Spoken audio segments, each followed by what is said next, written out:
Olá, seja bem-vindo.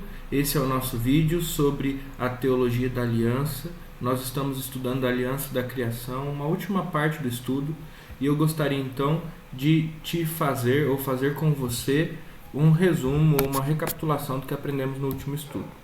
Aprendemos que a aliança que Deus faz com o homem criado, ela implica em 3 mandatos que lhe confere dignidade e propósito.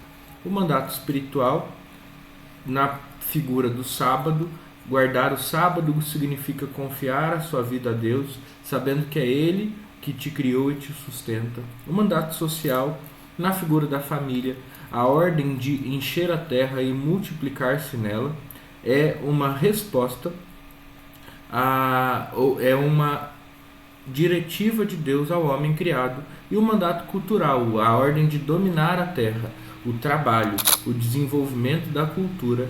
Então, são os mandatos ou os propósitos estabelecidos por Deus para o homem no momento de sua criação. Aprendemos também que esses propósitos ou esses mandatos, eles têm como pressuposto, ou eles exigem do homem uma obediência radical. Ou se obedece todas as ordens, ou de nada vale a obediência do homem. De modo que, quando Deus ordena ao homem que ele não coma da árvore do conhecimento do bem e do mal, e o homem come, então o homem se torna passivo de culpado e passivo de castigo. Então, quando Deus estabelece a ordem de não comer do fruto da árvore do conhecimento do bem e do mal, ele diz: porque no dia em que dela comerdes, certamente morrerás. A aula de hoje, ela parte do seguinte pressuposto, versículo 6 do capítulo 3 de Gênesis. Vendo a mulher que a árvore era boa para se comer, agradável aos olhos, e árvore desejável para dar entendimento, tomou-lhe do fruto e comeu, e deu também ao marido, e ele comeu. Qual é o pressuposto da nossa aula? Ou qual é o ponto de partida da nossa aula? O ponto de partida da nossa aula é que Adão e Eva, homem e mulher, comem da árvore do conhecimento do bem e do mal e agora são passivos de castigo, porque são culpados de desobedecerem a Deus em sua aliança. Portanto, já estabelecemos algumas questões. Quando Romanos fala que o salário do pecado é a morte, ele faz também e principalmente referência a esse texto e ao texto que quando Deus preceitua o fato de que eles não podem comer da árvore do conhecimento do bem e do mal, porque senão certamente morrerão. Essa é uma questão.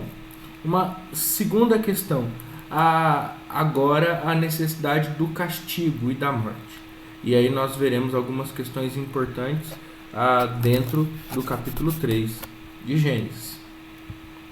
A primeira delas, perceba comigo como é que o capítulo 3 de Gênesis se estrutura. Aparece a serpente, que fala com a mulher que fala com o homem, e o homem, junto da mulher, cometendo o primeiro pecado. Diante dessa primeira cena, aparece Deus, procurando, em primeiro lugar, o homem, porque ele é o responsável por sua casa. E o homem então responde dando ou passando a responsabilidade para a mulher responde passando a responsabilidade para a serpente. De modo que Deus volta a falar e dizer que todos são culpados. Então ele amaldiçoa a serpente, ele amaldiçoa a mulher e depois ele amaldiçoa o homem. Todos são culpados e todos são amaldiçoados, todos sofrem consequências dos seus pecados. Na aula de hoje nós veremos quais consequências são essas, a começar pela maldição que Deus profere a Eva. Antes disso, quero recapitular com você, por um simples motivo, o mandato social. O mandato social é o mandato que nos leva à vida em família, ao casamento, à relação homem e mulher de Adão e Eva. Deus os ordena: sede fecundos, multiplicai-vos e enchei a terra. Por que esse mandato é tão importante ser relembrado aqui no momento em que nós falaremos da maldição proferida contra a mulher? Porque a maldição proferida contra a mulher vem de encontro, de maneira a prejudicar tudo o que foi estabelecido no mandato social. Se no mandato social Deus manda o homem e a mulher a se multiplicarem, serem fecundos e encher a terra, agora, na maldição da queda, Deus diz à mulher: multiplicarei sobremodo os sofrimentos da tua gravidez. Em meio a dores darás à luz filhos. O teu desejo será para o teu marido e ele te governará. Duas questões importantes aqui. Por que viver em família é tão difícil? Porque por causa do pecado recai sobre a humanidade caída a maldição, que diz que a mulher dará à luz em meio a dores. O ato de ter filhos, o ato de viver em família, torna-se complicado por causa do pecado. Uma segunda questão. Há alguns que defendem o machismo como uma afirmação bíblica. De fato ele é, mas ele é uma afirmação bíblica da maldição de Deus sobre a mulher, quando ele diz: o seu desejo será para o teu marido e ele te governará. No ato da criação, nem homem nem mulher são criados de maneira hierárquica. Não há uma relação de autoridade, mas há uma relação de igualdade. Os dois possuem a imagem de Deus. Os dois, dentro de suas funções específicas, têm papéis diferentes no desenvolvimento da família. Mas não há quem mande e quem seja mandado. Não há quem domine e quem seja dominado. Essa realidade passa a existir depois do pecado como uma maldição, mas não como uma verdade. De modo que nós precisamos tomar cuidado para não defender como uma bênção aquilo que a Bíblia coloca como uma maldição. O machismo é uma maldição, assim como o feminismo também o é. É somente uma expressão, atualmente, somente uma expressão do outro polo, do outro lado do machismo. A mesma coisa em lados diferentes. Percebam que na maldição de Deus à mulher torna-se difícil viver em família por causa do modo como os filhos são concebidos e por causa da relação distorcida entre marido e mulher. É importante nós percebermos isso porque nós vivemos esses problemas. E a grande dificuldade é nós encontrarmos a raiz desses problemas. A Bíblia nos indica. A raiz desses problemas é o pecado. Enquanto não reconhecermos o pecado que é em nós, nossas famílias ainda passarão por grandes dificuldades. Dificuldades do tipo, brigaremos por saber quem manda. Dificuldades do tipo, teremos problemas na criação de filhos, enquanto não entendermos que o problema de nossas casas, de nossas famílias, é o pecado.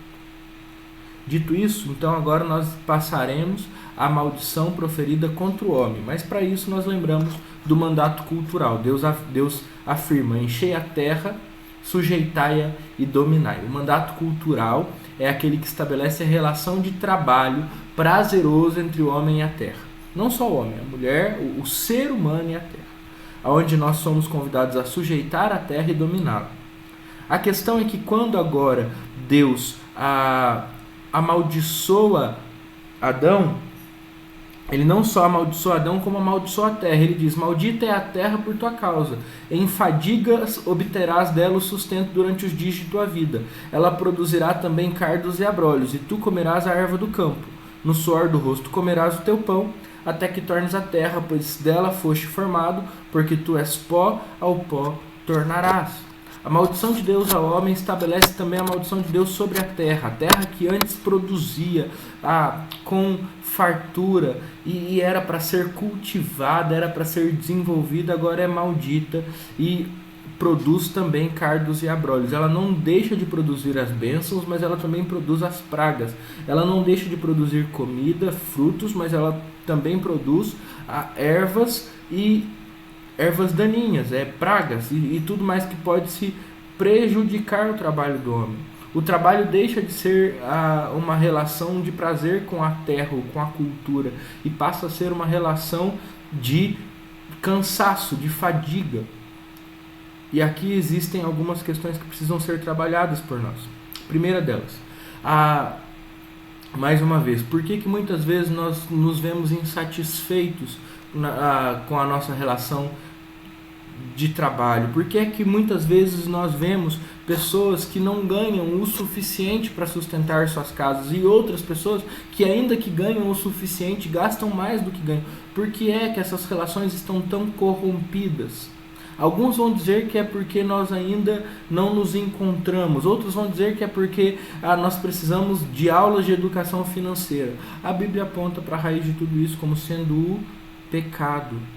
Qual é a raiz da morte? Por que o homem agora aqui também é condenado a ter uma vida finita, a voltar ao pó da terra? Porque o pecado traz a morte sobre a humanidade.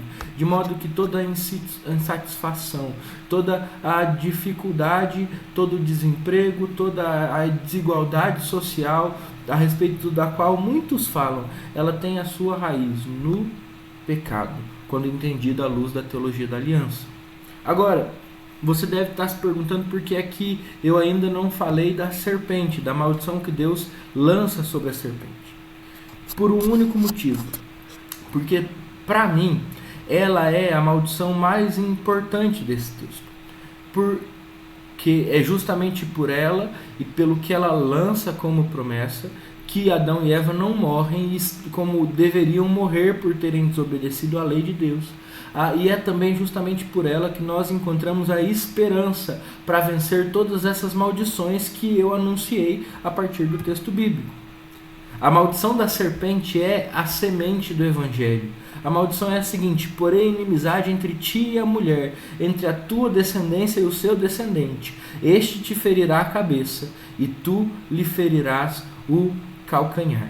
Se nós lemos esse texto à luz de Apocalipse 12, quando o dragão corre atrás da mulher, que é símbolo da humanidade, símbolo do povo de Israel, corre atrás da mulher por causa do filho que ela está para dar à luz. O texto de Apocalipse descreve o dragão como a antiga serpente e o filho da mulher como aquele que é o Filho de Deus, o Cordeiro. De modo que o Apocalipse atualiza essa promessa do Evangelho e nos faz entender e perceber a respeito do que Deus está falando aqui, ainda que por códigos, no Apocalipse claramente. Quando Deus amaldiçoa a serpente, Ele está estabelecendo que o descendente de Eva, e se você ler o Evangelho de Lucas, você vai ver a genealogia de Jesus que o leva até Adão, ou seja, mostrando, apontando para ele como descendente de Eva. Seria inimigo do descendente da serpente.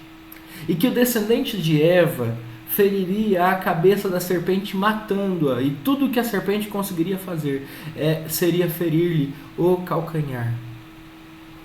Esse texto é um anúncio claro do Evangelho do Senhor Jesus Cristo, que venceu a morte, o ataque de Satanás contra ele, ressuscitando dos mortos e garantindo-nos vitória agora também sobre a morte, sobre Satanás e sobre todos os poderes das trevas.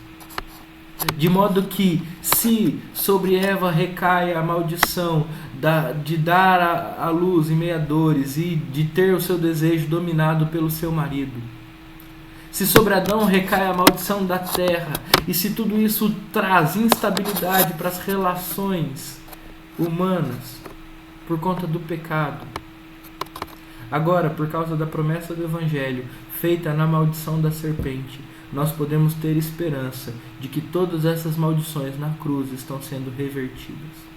Todas as maldições na cruz estão sendo abolidas, elas estão sendo apagadas, de modo que na cruz nós somos feitos novas criaturas, nós somos abençoados e redimidos, libertos de toda a maldição que o pecado nos trouxe. Quero terminar com o texto de Colossenses, que diz: e a vós outros, que estáveis mortos pelas vossas transgressões e pela incircuncisão da vossa carne, vos deu vida juntamente com ele, perdoando todos os nossos delitos, tendo cancelado o escrito de dívida que era contra nós e que constava de ordenanças, o qual nos era prejudicial, removeu inteiramente, encravando-o na cruz. E despojando os principados e as potestades, publicamente os expôs ao desprezo, triunfando deles na cruz, o descendente da mulher vencendo sobre o descendente da serpente, libertando-nos e liberando-nos da dívida que tínhamos, libertando-nos da morte do pecado. Esse é o anúncio de Gênesis 3. O anúncio de que, apesar de todas as maldições com as quais nós convivemos, no Evangelho nós temos a esperança de vencer. Vencer a morte, vencer o pecado, vencer a serpente, Satanás, o acusador, o pai da mentira, inimigo de Cristo e também nosso inimigo. O Evangelho é a notícia da vitória de todos aqueles que confiam no descendente da mulher, nosso Senhor Jesus, sobre toda a morte e o pecado. Que Deus te abençoe, que através desse pequeno estudo Ele te sustente e te leve à confiança no Evangelho. Até a próxima.